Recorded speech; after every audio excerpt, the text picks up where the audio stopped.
তোমাকে প্রশ্ন করি, যদি পারো তাহলে তোমাকে একটা সিট দেওয়া হবে, ঠিক আছে? আচ্ছা তুমি বলো, বাংলাদেশের রাজধানী কোথায়?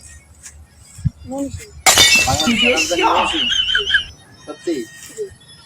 প্রিয় দর্শক, উনি বলতেছে বাংলাদেশের রাজধানী ময়মনসিংহ। আচ্ছা, পরে ওনাকে জিজ্ঞাসা করি, বাংলাদেশের রাজধানী কোথায়? রাবাজারে? ওই যে রাবাজার।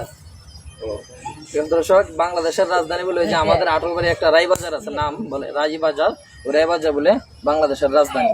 তো উনি মনে হয় রাবাজারের ওই দিকে কখনো যায়নি, তো ওই জায়গাটা বলতেছে রাজধানী, বাংলাদেশের রাজধানী রায়বাজার। আচ্ছা আপনি বলেন। বাংলাদেশের রাজধানী সিলেট। সিলেট কখনো গেছেন? কেউর কাছে শুনছেন? বাংলাদেশের রাজধানী সিলেট। প্রিয় দর্শক, উনি বলছে বাংলাদেশের রাজধানী সিলেট। ওনাকে জিজ্ঞাসা করি, বাংলাদেশের রাজধানী কোথায়?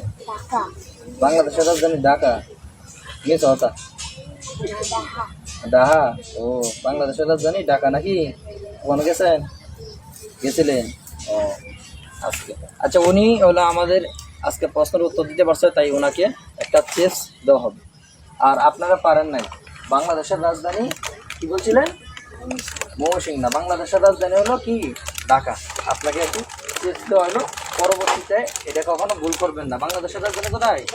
বাংলাদেশের রাজধানী ঢাকা, মনে থাকবে? এই ধরুন, বাংলাদেশের রাজধানী কোথায়? ঢাকা, মনে থাকবে তো? ঠিক আছে, শিখে নেবেন, আর কখনো যেন ভুল না হয়, ঠিক আছে? প্রিয় দর্শক, আমাদের এই ভিডিওটা বেশি বেশি লাইক করবেন আর বেশি বেশি শেয়ার করেন। ভালো থাকবেন। আসসালামু আলাইকুম ওয়া রাহমাতুল্লাহ।